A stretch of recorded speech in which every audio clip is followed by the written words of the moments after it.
우리는 로마서 14장에서 믿음이 연약한 자들에 대하여 비판하거나 정죄하지 말라는 말씀을 보았습니다. 이제 로마서 15장에서는 한 걸음 더 나아가 믿음이 약한 자의 약점을 담당하라는 권면을 보게 됩니다. 즉 정죄하지 말라를 뛰어넘어서 이웃을 기쁘게 하라는 적극적인 섬김을 요구하고 있는 것이죠. 하지만 우리가 오해하지 말아야 할 것이 이것이 보다 높은 차원의 윤리와 도덕과 선을 행하라는 그런 차원에서 말하는 것이 아닙니다. 즉 우리의 목표가 착한 사람, 선한 사람, 칭찬받는 사람, 높은 차원의 도덕을 가진 그런 사람을 우리 목표로 두고 있는 것이 아니기 때문이죠. 조금 더 근본적으로 말하면 우린 결코 그런 사람이 될 수 없습니다. 결코 그런 사람이 아니죠. 그럼에도 불구하고 우리가 이러한 일들을 요구받고 또한 우리가 해야 한다는 것은 우리가 구원받은 사람들이기 때문입니다. 우리가 가지고 있는 신앙이 하나님으로부터 받은 그 은혜가 예수 그리스도를 닮아가는 삶으로서 우리를 요청하고 있기 때문입니다. 우리가 지금까지 로마서 1장에서부터 그 11장에 이르기까지 그 인간의 타락과 또 예수 그리스도 안에서 구원을 이루신 그 하나님의 은혜를 살펴보았었습니다. 이러한 은혜가 전제되어 있지 않다면 지금 로마서 12장 이후에서부터 우리에게 요구하고 있는 그 믿음의 삶이란 어떤 것입니까? 은혜가 없는 믿음의 삶은 존재할 수가 없죠. 은혜가 없다면 그것은 또 하나의 율법과 족쇄밖에 되지 않을 것입니다. 이처럼 타락했던 우리에게 이를 행할 수 있는 실력이 없었지만 하나님의 은혜로 말미암아 우리의 존재와 삶이 달라진 것을 이해하는 사람은 이전과는 다른, 어떻게 다른 것입니까? 선으로 악을 이길 수 있는 그런 삶을 살아가게 되었다는 것입니다.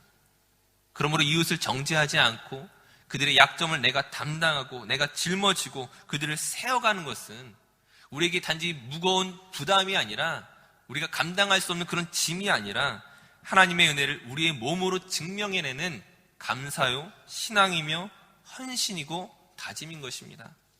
따라서 이웃에게 선을 행하며 덕을 베푸는 것은 내가 하나님의 자녀로 살게 된 것들을 그 영광의 풍성함을 함께 나누는 고백이었다는 것이죠. 하지만 문제는 무엇입니까?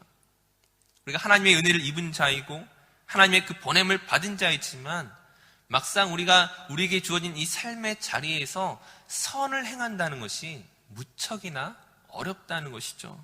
전혀 쉽지 않습니다. 쉽지 않다 정도가 아니라 정말 불가능하게만 보일 때가 훨씬 많이 있죠. 왜 그렇겠습니까? 신자의 인생이든 불신자의 인생이든 우리가 사는 세상 속은 어떤 세상입니까? 그 누구 하나 할 것 없이 먹고 살기에 바쁜 생활, 참으로 버티기 어려운 그런 힘든 무대라는 것이죠. 뉴스를 보면 끊임없이 사고가 터져나오고 그것이 단지 그 세상 바깥의 일만이 아니라 우리 가정에서도 우리 내부에서도 얼마나 많은 문제가 터져나오는지 모른다는 것이죠. 아등바등해서 살기도 힘든 이 세상을 다른 사람의 짐까지 짊어지고 손해보는 삶을 살아야 한다는 것은 결코 쉬운 일이 아니란 것이죠. 성도의 삶은 달라야지, 은혜 받은 자로서의 삶은 구별되어야지라는 다짐을 하지만, 헌신을 하지만 어느새 지쳐버리고 자빠지고 포기해버리기 일쑤라는 것이죠. 저에게도 이런 경험이 있습니다. 예전에도 한번 말씀을 드린 적이 있는데 제가 군대에 있을 때 참으로 힘든 것 중에 하나가 그 이등병 쫄병이 잘못을 하면은 그 잘못한 사람이 직접 혼나는 것이 아니라 내무반 병장이 이제 부대 상병들을 모으죠. 상병들을 모아서 그들을 혼냅니다. 그럼 어떻게 합니까? 상병들이 이제 일병들을 모아서 또 야구방망이로 또 혼을 내죠. 그럼 그렇게 혼났던 또 일병들이 또 잘못한 이등병을 불러서 자기가 당한 것의 수십 배로 혼을 내게 됩니다. 잘못한 사람은 한 사람인데 모두가 고통스럽고 모두가 힘들어집니다. 잘못된 악습이죠. 저 역시 참 이등병 시절에 그것으로 인해 참 많이 힘들었는데 내가 그리스도인으로서 내가 계급이 올라가면은 이 악습을 끊겠다라는 생각을 했습니다. 내가 맞을지라도 이 잘못을 다른 후임병에게 전가하지 않겠다라고 결심했죠. 하지만 어떻게 되겠습니까? 6개월을 버티다가 결국 폭발해버리고 말았습니다. 내가 그리스도인으로서 다른 모습을 보이겠다라고 헌신하고 다짐했는데 불과 몇 개월 지나기 전에 오히려 부끄러운 모습을 보이고 실패했던 경험들이 있습니다. 결국 무엇을 깨닫게 됩니까? 내가 믿음 안에서 선한 열심과 결심을 하였음에도 불구하고 나의 의지로 할 수 있는 일들이 아니라는 것을 발견하게 되죠. 누가 이 일을 할 수 있겠습니까? 오늘 내게 주어진 그 삶의 자리에서 그 믿음의 선한 열심과 그 결단을 이룰 만한 실력을 가진 사람이 누가 있겠습니까? 우리는 이런 답답한 기도를 하게 됩니다. 왜 하나님 나를 이 상황 가운데 두셔서 답이 없는 자리로 나를 이곳 가운데 보내셔서 나에게 무엇을 요구하시는 것입니까? 저보고 어떻게 하라고 하는 것입니까? 그런 답답한 기도를 토해낼 때가 얼마나 많이 있습니까? 도망을 가고 싶어도 도망갈 수 없는 내 삶의 자리에서 하나님 무엇을 원하시는 것입니까? 나에게 이것을 할 능력이 없습니다. 오늘 본문 13절 말씀에 보시게 되면 하나님께서 이렇게 말씀하십니다. 소망의 하나님이 모든 기쁨과 평강을 믿음 안에서 너희에게 충만하게 하사 성령의 능력으로 소망이 넘치게 하시기를 원하노라.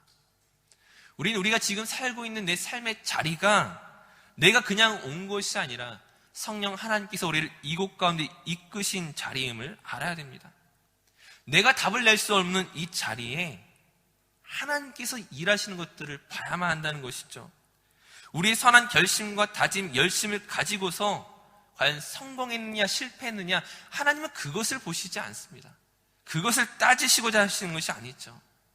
성령 하나님께서 어떤 일들을 하기 원하십니까? 우리가 실패했던 자리, 내가 넘어졌던 그 자리에서 우리를 다시금 일으키시고 우리가 일어난 그 자리에서 한 발자국 더 내딛도록 우리를 격려하시는 분이십니다. 실패 속에서 배우는 것이 있고 부끄러움 속에서 깨닫게 하십니다. 계속해서 넘어진 것 같은데 우리가 나중에 무엇을 발견합니까? 넘어진 자리에서 다시금 일어났을 때 어느새 이만큼 자라서 성장해 있는 모습들을 보게 하시죠. 결국 우리가 무엇을 고백할 수밖에 없습니까? 내가 한 것이 아니구나. 혹 오늘 우리에게서 참 믿음의 어떤 아름다운 모습이 나타났을지라도 그것을 우리가 과연 자랑할 수 있겠습니까? 이 모든 것은 하나님이 하셨습니다라는 고백을 할 수밖에 없다는 것이죠. 중요한 것은 이것은 우리 자신의 고백일 뿐만 아니라 내 옆에 다른 성도와 이웃을 볼 때도 마찬가지 바라봐야 됩니다. 믿음이 약한 성도를 보면서 왜 저 집사님 왜 저렇게 할까? 왜 저 장로님은 저렇게밖에 하지 못할까? 이런 생각을 하면 바깥에서 심사위원이나 해설자의 자리를 잘 맡을 수 있습니다. 거기서 그렇게 하면 안 되지. 저 선수 빨리 교체해버려. 이렇게 말하기는 쉽지만 막상 우리가 있어야 할 자리는 그곳이 아니란 것이죠. 우리가 있어야 할 곳은 해설자의 자리가 아니라 만약 축구 경기를 예로 든다면 그 11명 축구 선수 중에 한 명이 바로 내가 되어야 한다는 것이죠. 이기면 함께 기뻐하고 지면 함께 슬퍼하며 위로하는 자리에 우리가 있어야 됩니다. 그것이 성도가 있어야 할 자리고 우리가 마땅히 감당해야 할 위치라는 것이죠. 사랑하는 성도님들, 선으로 악을 이긴다는 것, 믿음이 연약한 자의 그 약점을 내가 대신 짊어지고 감당하는 것, 이웃을 기쁘게 하며 선을 이루고 덕을 세우는 것, 우리가 할 수 없던 이것들을 나의 의지 이전에 하나님께서 예수 안에서 이 모든 것들을 이루셨고 또한 우리를 통하여 이루실 것입니다. 우리로선 받을 자격이 없음에도 불구하고 하나님께서 우리에게 허락하셨고 하나님께서 우리에게 이 모든 것들을 이끌어 가시는 능력을 보이실 것입니다.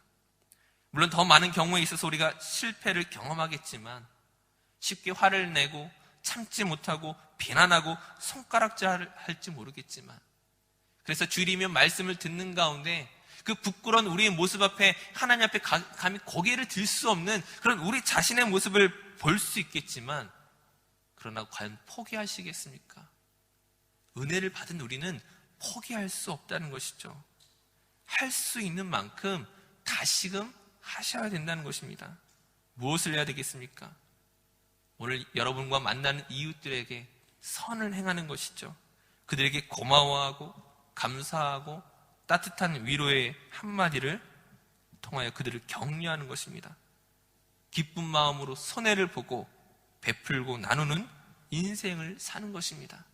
오늘 내 삶의 자리에서 바로 이 모든 일들을 행하는 것이 하나님께서 우리에게 요구하시는 예배이고 바로 영광의 자리인 줄로 믿습니다. 오늘 우리에게 주어진 삶의 자리에서 하나님을 기쁘시게 하는 저 우리 모든 성도들 되시기를 간절히 축원합니다. 기도하겠습니다. 하나님 아버지, 그 은혜를 감사합니다. 우리가 예수님을 믿는다고 말하면서도 말씀대로 살지 못하고 실패하는 그 부끄러운 인생을 하나님 꾸짖지 아니하시고 다시금 일으키시고 붙잡으시고 우리 믿음의 길로 인도하여 주시니 감사합니다. 성령의 능력을 우리 가운데 더하여 주시옵시고 오직 하나님만을 자랑하며 찬송하며 높이는 인생이 될 수 있도록 우리 가운데 성령으로 충만케 하여 주시옵소서. 오늘 우리에게 주어진 삶의 자리 가운데서 하나님을 기쁘시게 하는 믿음의 모습으로 나아가게 될 줄로 믿사오며 감사드리며 예수님의 이름으로 기도드립니다. 아멘.